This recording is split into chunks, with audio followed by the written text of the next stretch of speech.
不是我说你阳了就阳了，你没有做核酸你不知道。发热门诊的它有一些是甲流、乙流，有一些是新冠，新冠还有好多株，所以你相互之间你别感染了这一株又感染那一株，或者是你别感染了新冠又感染了甲流、乙流混合感染，自己注意防。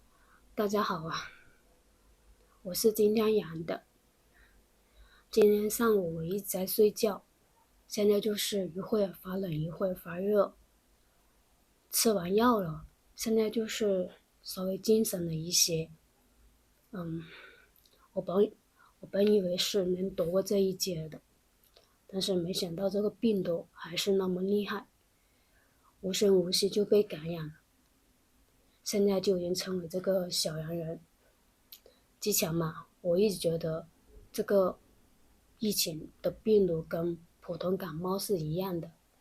现在才知道完全是不一样的。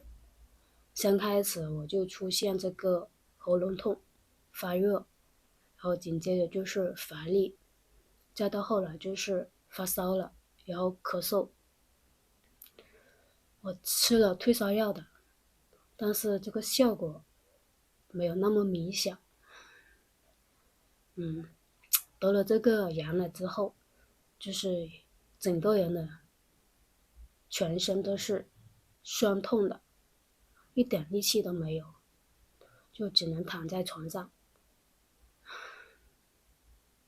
现在广州这边应该超过一大半人都是得了阳了的。今天上午我去了一趟医院，去这个发热的门诊，排队进去要1个小时才能看病。我在里面总共待了大概2个小时吧，到里面看到有4、5个就是发高烧比较严重的几个小孩子，年纪10岁以下的这些就比较严重。其实我身边的话已经很多人都是阳了的，只是你不知道而已。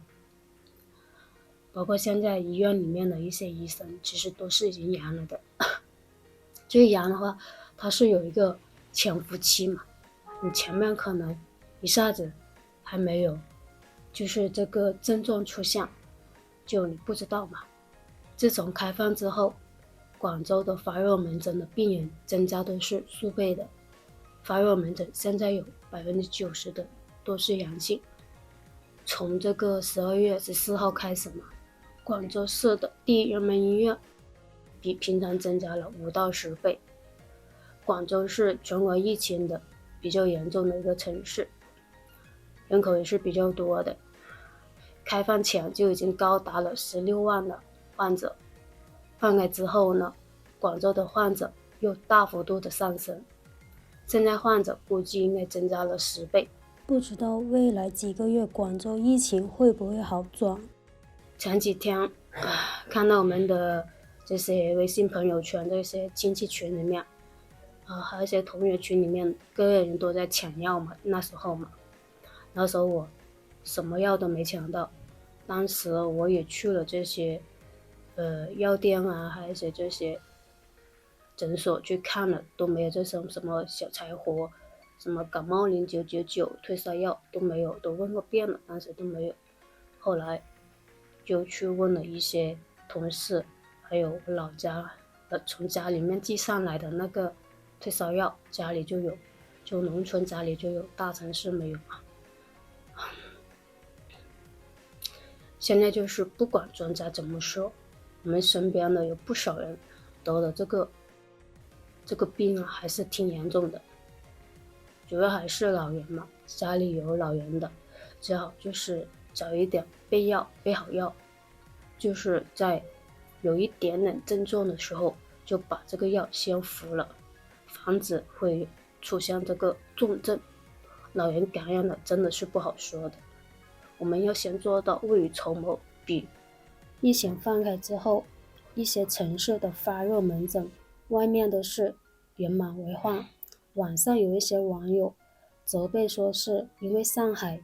说什么就是因为上海开了一个很坏的头，所以广州、重庆、成都纷纷都跟着学。但是呢，也有很多网友到如今都很好奇，广州为何搞这个放松的措施。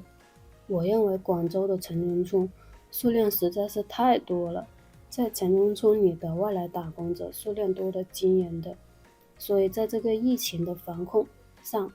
广州做得不是很成功。其次呢，广州的旁边就是香港嘛，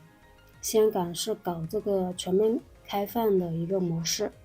广州是受到了香港的这种输入躺平的思想影响。最后是一个城市要搞风控防疫的话，前提是要有钱的。那么广州财政有钱吗？钱是不多的，根本没办法和这个上海进行抗衡。在这个2022年的前10个月，广州的一般预算收入是只有这个1600亿，但是呢，上海却有6650亿元的。广州别说是没办法跟上海进行抗衡了，所以广州市没有力继续疫情防控了，只能选择了放开措施。广州的疫情不仅影响了广东本省的其他城市，而且还外溢到了全国各地的。虽然还是有很多人不愿意去承认，这次疫情放开之前呢，或许我们根本就是没做好准备的。不知道你们是否还记得，在这个疫情放开之前呢，整一个社会的舆论导向都还是在这各种的风控当中的。突然有一天就是话锋一转，高速路口的防疫卡点说拆就拆了，然后就这样彻底的放开了，没有任何人任何的官方媒体自媒体去提前告诉我们放开之前应该做什么准备的，以至于现在我们一切都来得那么突然，造成了如今的这种局面，都缺药，医疗资源紧缺的这种情况的。看看我现在的这个样子，好像在坐月子一样。这病毒呢，不是普通的感冒那样子的，这些什么专家呀，一下子说是这样子，一下子说是那样子，退烧了以为好了，突然来个回马枪，人难受的要死。就是希望各位感染的朋友还是要好好休息的，慢慢的把身体养好，生命还是很重要的，只要人还活着，什么都有。好了，今天的先分享到这里，我要去休息了，我们下期再见。